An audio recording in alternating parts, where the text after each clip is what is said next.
L'intelligence artificielle, on en parle dans ce journal. À l'occasion du mois du patrimoine, notre équipe a effectué une immersion au hub de l'intelligence artificielle créé par l'École polytechnique d'architecture et d'urbanisme. L'un des axes d'études et de recherche, la valorisation et la préservation du patrimoine national. Reportage Padir Armani. Comment mettre l'intelligence artificielle au service du patrimoine national, sa préservation et sa valorisation? C'est sur cette question cruciale que plongent des chercheurs, des doctorants et même des étudiants de l'École polytechnique d'architecture et d'urbanisme d'Alger. C'est dans cette maison de l'intelligence artificielle de l'EPO, créée en 2024, que plusieurs axes d'études et de recherche sont menés. Sa mission, elle est claire, c'est justement d'accompagner les étudiants et les jeunes chercheurs à intégrer l'intelligence artificielle dans leurs projets innovants. Iman et Nour El-Houda ont mené une étude sur l'impact des caractéristiques morphologiques de l'architecture de la vallée du Mzab sur les états contemplatifs des individus qui explorent ce parcours touristique. Objectif, préserver et valoriser ce riche patrimoine.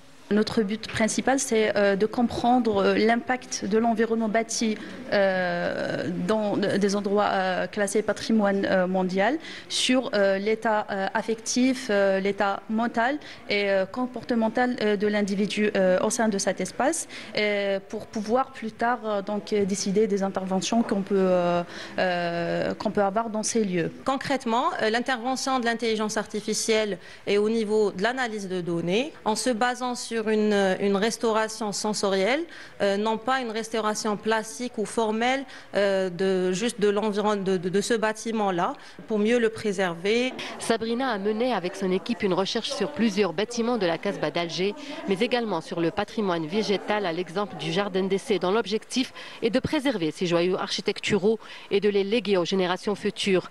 L'idée, c'est aussi de faire une visite virtuelle de ces merveilles pour faire profiter toute personne curieuse de découvrir l'Algérie.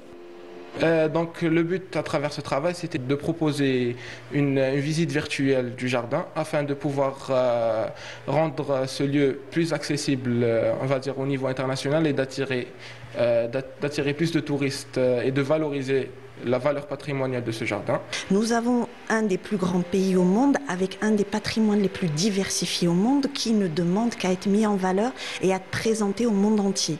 Et nous espérons que nous allons y participer pleinement grâce à l'ensemble des secteurs qui pourront nous aider à le faire. Nous avons les compétences, nous avons la science. Nous maîtrisons les outils. Par contre, nous avons besoin du ministère du Tourisme, nous avons besoin du ministère de la Culture. L'intelligence artificielle est un outil qui permettra donc d'étudier, d'analyser et de proposer des solutions pour le patrimoine national bâti et même végétal. Ça fait plusieurs décennies que les chercheurs de l'EPO travaillent sur les sujets en relation avec les patrimoines. Mais d'habitude, on travaille surtout sur les monographies.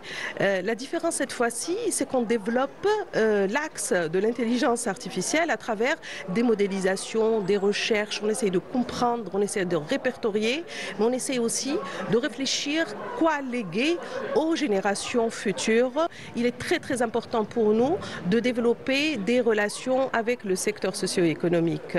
La relation avec le secteur économique, notamment le secteur du tourisme et le secteur de la culture, pour préserver, conserver le patrimoine, produire aussi le patrimoine de demain. L'École polytechnique d'architecture et d'urbanisme suit de près les évolutions mondiales en matière d'enseignement. L'intelligence artificielle est introduite dans la formation pour permettre aux étudiants d'être à la page et de suivre les dernières évolutions technologiques.